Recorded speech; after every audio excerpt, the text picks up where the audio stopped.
Hello दोस्तों, welcome to ICM channel. आज हम लोग यहाँ पे जानने वाले एक इंपॉर्टेंट न्यूज़ के बारे में और साथ साथ हम लोग यहाँ पे दो शेयर को भी कवर करने वाले हैं। आप इस वीडियो को जरूर से अंत तक दिखना। तो जो पहला जो न्यूज़ है वो यहाँ पर जीडीपी डाटा के जो रिगार्डिंग से है। और ये जानते हो कि हम लोग के लिए जो देश के लिए मतलब हर देश के लिए जो है सबसे इंपॉर्टेंट आपका होता है जीडीपी डाटा। और जो यहाँ पर जो आपको ब्रेकआउट जो होते हुए दिखाई दिया है ना, वो यहाँ पर गजब का ही नंबर है। यदि आप एक बार देख लो तो यहाँ पे 8.4% का जो है नंबर देखने को मिल रहा है इस जो है दिसंबर क्वार्टर में, मतलब क्वार्टर 3 में।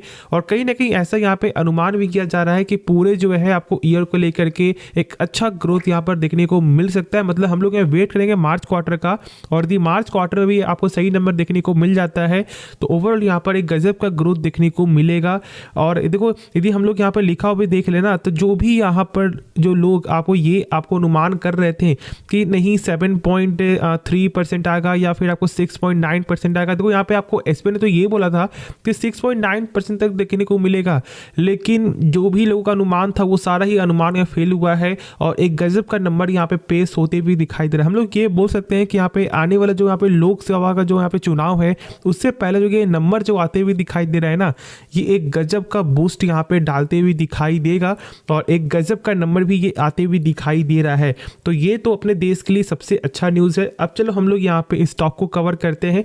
तो पहले हम लोग यहाँ पे डिस्कस करेंगे इरेदा के बारे में। देखो 1.5% का गेन यहाँ पर देखने को मिल रहा है। देखो मैंने एक चीज़ आपके साथ शेयर किया हुआ है कि यदि हम लोग यहाँ पर जो है 145 का लेवल देखने को मिल जाता है हम लोगों को, ठीक है, तो फिर हम लोग जरूर इसके बारे में सोचेंगे। और मैंने ये बोला था कि जब इसका रेंज आपको 165 भी जब ये चल रहा था, मैंने बार बोला था कि देखो यहाँ पे मुझे ये दिखाई दे रहा है कहीं ना कहीं स्टॉक का जो लेवल है वो यहाँ पे 150 तक आते हुए दिखाई दे सकता है। और सेम चीज़ यहाँ पे वही देखने को मिला है। और अब जो यहाँ पर मौका मिल रहा है 140 का, 142 का या फिर 145 का, ये एक अच्छा अपॉर्चुनिटी हो सकता है जो लोग यहाँ पे लॉन्ग टर्म के लिए या फिर जो लोग यहाँ पे शॉर्ट टर्म के लिए भी सोच रहे हैं। तो मैं बता दूं कि यहाँ पर आने वाला जो आपको इलेक्शन है इस पे जो है ना सरकार बहुत ज़्यादा ही फोकस करेगी। और हम लोग ये भी जानते हैं कि मेन जो बजट जो है वो यहाँ पर आपको इलेक्शन के बाद आते हुए दिखाई देगा। जो यहाँ पे होगा मेन बजट जो हम लोग को सही से मालूम है, जो यहाँ पे जून जुलाई में आते हुए दिखाई दे जाएगा। तो वो जो बेसिस जो है ना उस पर स्कीम चेंज होता है या फिर कुछ और ऐड होता है। और उस समय देखने वाली ये बात है कि कितना ज़्यादा यहाँ पे स्कोप देखने को मिलेगा।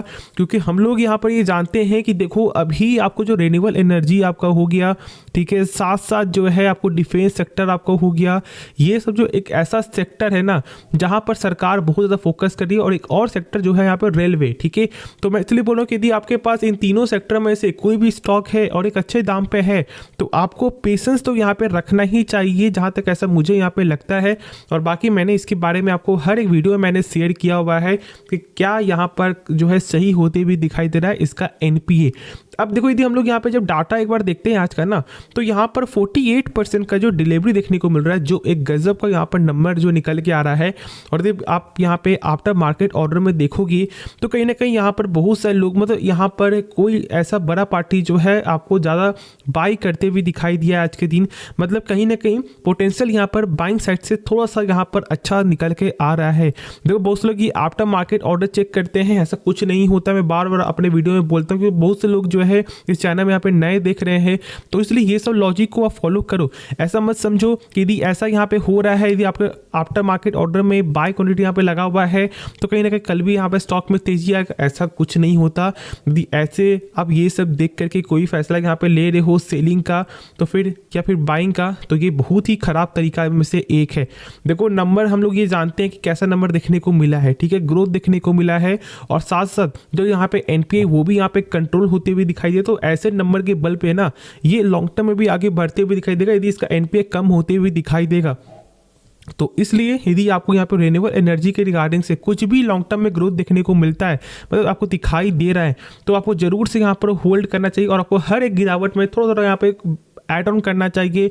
10% लगाओ, 5% लगाओ, एक अच्छा पोर्टफोलियो बनाओ हर सेक्टर को लेकर के। ऐसा नहीं कि बस यहाँ पे एक ही कंपनी पूरा पैसा लगा दो, नहीं, ऐसा भूल से ही मत करना। क्यों ना वो कंपनी कितनी ही अच्छी क्यों ना हो, ऐसा रिस्क कभी भी मत लेना। मैं ये बार बार आपके साथ शेयर करता हूँ और मैं हमेशा करता रहूँगा भी, ठीक है। तो इस चीज़ को सोच समझ कर फैसला यहाँ पे आपको लेना चाहिए।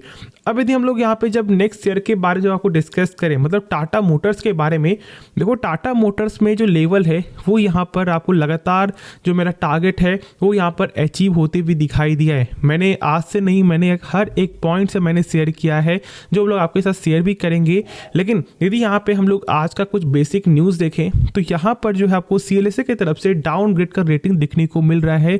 लेकिन मैं बता दूं कि डाउनग्रेड यहाँ पे होने के बाद भी, मतलब जो बाई का था वो यहाँ पे आउट परफॉर्म देखने को मिल रहा है, जो बाइंग से थोड़ा सा यहाँ पे नीचे होता है, मतलब कि सोचा जा सकता है ऐसा इसका मतलब होता है आउट परफॉर्म का।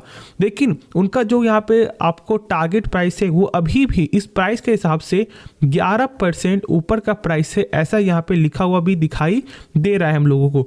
अब टारगेट यहाँ पे है क्या, तो टारगेट यहाँ पर है 1061 रुपया का, जो यहाँ पर 11% का एक हायर प्राइस जो है निकल के आ रहा है।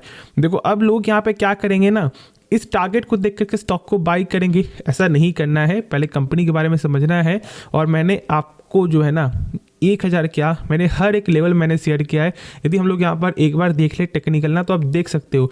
और मैं आज के वीडियो में, मतलब मैं हमेशा से 2-3 दिन पहले वाले वीडियो में भी मैंने ये टेक्निकल मतलब आपके साथ में ड्रॉ किया था आपको ट्रेंड लाइन, और मैंने बताया था कि देखो यहाँ पर भी एक अच्छा मौका है जब स्टॉक का रेंज आपको इस प्राइस में ये आते भी दिखाई दिया था।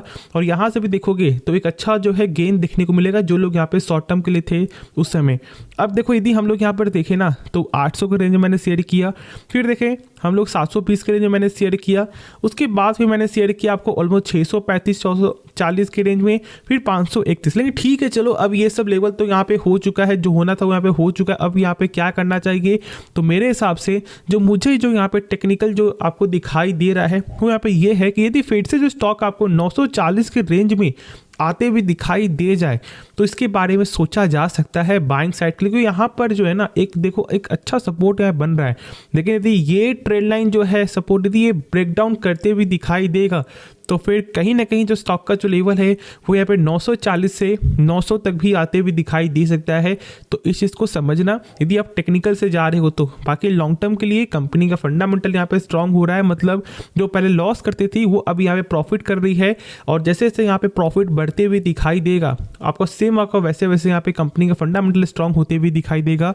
और फिर हम लोग ये जानते हैं कि ऑलमोस्ट 3 दिन पहले की बात है जब यहाँ पर रिपोर्ट के जरिए मालूम चल रहा था कि कहीं ना कहीं यहाँ पर जो है टाटा इलेक्ट्रिक व्हीकल यूनिट, मतलब कि एक IPO आ सकता है आपको इलेक्ट्रिक व्हीकल को जो लेकर के, मतलब इलेक्ट्रिक व्हीकल का, ठीक है। और साथ साथ हम लोग ये बोल सकते हैं कि इस IPO की वजह से भी यहाँ पे गेन हुआ था और उनका वैल्यूएशन जो था वो कहीं ना कहीं यहाँ पर आपको 1 से 2 बिलियन डॉलर का देखने को मिल सकता था, ऐसा मतलब मिल सकता है, रिपोर्ट के जरिए हम लोग को मालूम चल रहा था। और कहीं ना कहीं का ये बोलना है कि यहाँ पे FY25 से लेकर FY26 तक मतलब ये देखने को मिल सकता है। तो मैं बता दूं कि ये सब को जान कर कोई फायदा नहीं है। अभी जो मेन जो फोकस है वो यहाँ पे टाटा मोटर्स में करो, और मेरे हिसाब से जो मैंने लेवल बताया है उस लेवल आप जरूर से फोकस कर सकते हो, उसके बारे में आप स्टडी कर सकते हो। कंपनी शानदार है और जो कंपनी का बिजनेस है वो भी यहाँ पे शानदार। हम लोग जानते हैं कि यहाँ पे EV बिजनेस जो है लॉन्ग टर्म में बड़ा मार्केट ये बना सकता है, और इसलिए लोग यहाँ पर अभी से दाव लगा रहे हैं, और ऐसा लगाना भी चाहिए यदि आपको इस बिजनेस पर इंटरेस्ट है तो। यदि नहीं इंटरेस्ट है आप यहाँ पे अवॉइड करो, बस सिंपल सी बात है यहाँ पे। तो होप आपको ये वीडियो पसंद आया होगा। यदि आपको इस वीडियो में कुछ भी सीखने को मिला जरूर से आप इस चैनल को सब्सक्राइब कर सकते हो, दोस्तों में शेयर कर सकते हो, इस वीडियो को लाइक कर सकते हो। मिलते हैं नेक्स्ट वीडियो में, तो तब तक के लिए धन्यवाद।